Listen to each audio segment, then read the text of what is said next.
Hidup berperadaban. Kalau manusianya nggak berperadaban, maka kemungkinan akan punah juga pada akhirnya. Walaqad ahlakna al-quruna walaqad ahlakna al-quruna min qablikum walaqad ahlakna al-quruna min qablikum lamma zalamu. Gitu di surah Yunus ayat 13 Allah mengatakan sesungguhnya kami telah binasakan sekian kurun sebelum kalian itu bima zalam, disebabkan oleh kezaliman mereka. Mereka kadang Allah Subhanahu Wa Taala bukakan berbagai fasilitas duniawi, berbagai kemenangan atau kekuasaan duniawi yang membuat mereka akhirnya lupa. Falamma nasu ma dzukiru bihi fatahna 'alaihim abwaaba kulli syai'. Ketika mereka sudah lupa terhadap Allah Subhanahu Wa Taala, ingat Allah Subhanahu Wa Taala, yang dibukakan segala pintu duniawi. Tapi kemudian mereka ternyata tidak juga kembali pada Allah Subhanahu Wa Taala. Hatta idza farihu bima utu akhadnahum baghtah. Hingga ketika ini surah Al-An'am ayat 44 ya. Ketika mereka telah berbangga bima utu terhadap apa yang mereka diterima oleh mereka semua itu, akhadnahum baghtah. Kami siksa mereka secara tiba-tiba. Dan itu begitulah sunnatullah, hukum Allah Subhanahu Wa Taala yang berlaku di masa lalu dan masa yang akan datang. Jadi ayat-ayat ini memberikan penguatan kepada kita semuanya bahwa kalau kita mau bangkit, kalau kita mau menjadi umat yang terpandang, yang berjaya, maka harus membangun pribadi kita, bangun peradaban dari diri kita semuanya, baru kemudian nanti Allah akan berikan yang lainnya yang bisa mendukung jayanya, mendukung kebangkitan kita semuanya. Bapak Ibu hadirin yang dimuliakan Allah Subhanahu Wa Taala, dan bagaimana kita kembali kepada Al-Quran yang mungkin perlu kita camkan juga, kita perhatikan juga. Jadi bukan sekadar membaca ya.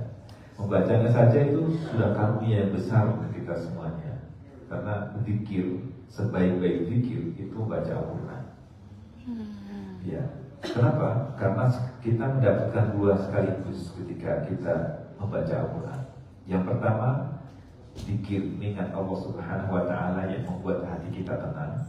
Yang kedua, kita dapat asupan ilmu. Jadi Al-Quran seperti yang tadi kita sebutkan di awal-awal kan ada sisi ilmiahnya, ada sisi keilmuan yang Allah Subhanahu Wa Taala ungkapkan. Jadi misalkan kita bahas sebentar Allah sebutkan tentang langit, Allah sebutkan tentang bumi, Allah sebutkan tentang laut, Allah sebutkan tentang alam sekitar kita. Itu kan harusnya membuka cakrawala kita berkaitan dengan berbagai disiplin ilmu. Ya. Jadi bukan hanya ilmu agama saja, tapi ilmu dunia juga kita harus tahu juga, karena itu menjadi perangkat yang menguatkan umat Islam dipandang oleh dunia kan. Maka tak cukup dengan ilmu agama saja, tapi didukung oleh ilmu-ilmu yang lainnya. Bahkan bukan hanya yang jauh saja. Coba ketika Allah berbicara tentang langit, ada bintang, ada matahari, ada bulan. Pada masa itu apa yang kita tahu dari orang Arab? Orang nggak tahu apa-apa. Tapi justru sebenarnya itu menarik perhatian untuk dipelajari kan. Jadi itu udah jauh, udah sampai ke langit tuh, bukan langit, sampai ke langit ya, sampai ke langit, sampai bintang. Gitu. Belum lagi tentang ilmu geologi bumi, ilmu kelautan, segala macamnya itu. Nabi tidak pernah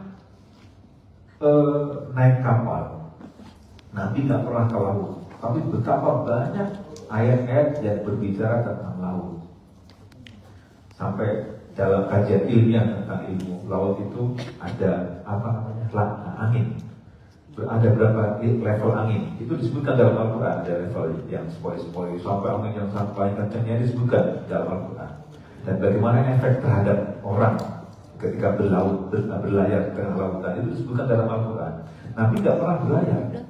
Bahkan termasuk di surah Ar-Rahman yang kita kenal, marajal bahraini yaltaqiyan bainahuma barzakhul la yabghiyan. Itu kan baru diungkap di abad ke-20. Apa maknanya? Marajal bahraini yaltaqiyan. Laut itu saling bertemu. Bolak-balik. Yaltaqiyan. Bainahuma, antara kedua lautan itu barzakh. Ada pemisah. Barzakh disebut alam barzakh karena kenapa?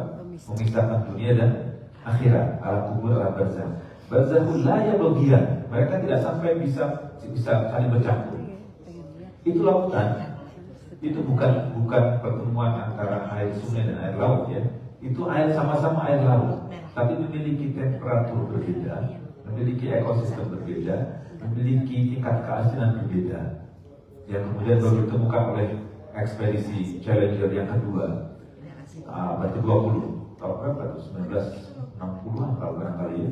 Ketika melintas di Jabal setelah Gibraltar, Jabal Tariq, menandai suatu keanehan antara laut ini dan laut berikutnya. Dan ternyata disingkaplah itu lautan tadi saya katakan memiliki keasinan berbeda, kemudian ekosistem berbeda juga, memiliki temperatur berbeda, yang kemudian tidak bisa bercampur itu. Nabi tidak pernah ke sana, tapi Al-Quran menyampaikan itu. Marajal bahraini yaltaqiyan bainahuma barzakhun la yabghiyan. Para sahabat dulu tidak pernah protes. Ini apa sih maksudnya? Pokoknya yakin aja lah. Dan ada sisi ilmiahnya. Nah, kita akan itu harusnya mengingatkan kita semuanya bahwa kita harus menguasai semua bidang disiplin ilmu tadi itu.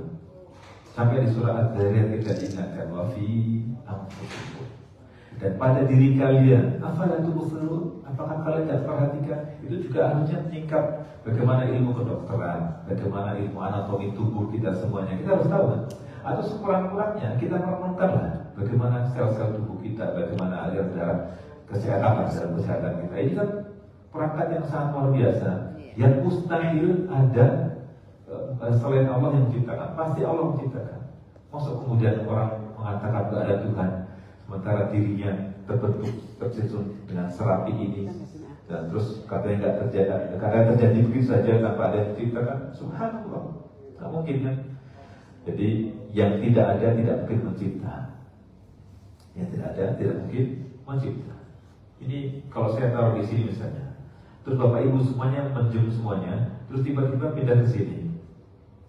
Terus saya katakan, tahu nggak bapak ibu semuanya? Ini tadi dia pindah sendirian dari sini ke sini. Saya nggak pindahin itu pindah sendirian misalnya. Percaya nggak? Enggak. Percaya kan? Ini yang sederhana, yang simple ini saja. Kita nggak percaya bahwa ini pindah dengan sendirinya. Bagaimana diri kita yang seperti ini, rapi seperti ini, tuh, atau juga jagat raya ini dengan segala macam, kemudian rapinya, bagaimana planet-planet, bintang-bintang itu tersusun rapi, nggak tabrakan. Maksud dia nggak ada yang mengatur, nggak ada yang menciptakan. Ya. Atau kata Badui, kalau ada bekas unta, kalau ada jejak unta, pasti ada untanya. Ya, jagat raya ini, gambaran kita juga ini adalah petunjuk bahwa Allah yang menciptakan kita semua. Jadi bahwa semuanya sebagai penutup keadaannya, kita perlu upaya bagaimana mendalami Al-Quran agar menjadi pedoman hidup kita, menjadi petunjuk hidup kita, dan menjadi bimbingan kita semuanya. Amin. Semoga kita semuanya menjadi para ilmuwan, kita ilmuwan ulama semuanya. Innama yakhsyallaha min ibadihi ulama. Sesungguhnya orang-orang yang takut pada Allah Subhanahu wa taala adalah para ulama. Ulama itu siapa? Kita semuanya ini ulama semuanya. Bukan hanya orang yang tahu ilmu syariah, tapi ilmu yang bermanfaat apapun, orang yang berilmu itu adalah ulama. Bentuk jamaah dari ahli. Jadi jangan kecil lagi, kita semua adalah ulama semua. Masing-masing adalah ulama biologi, ulama fisika, ulama kedokteran, semuanya ulama.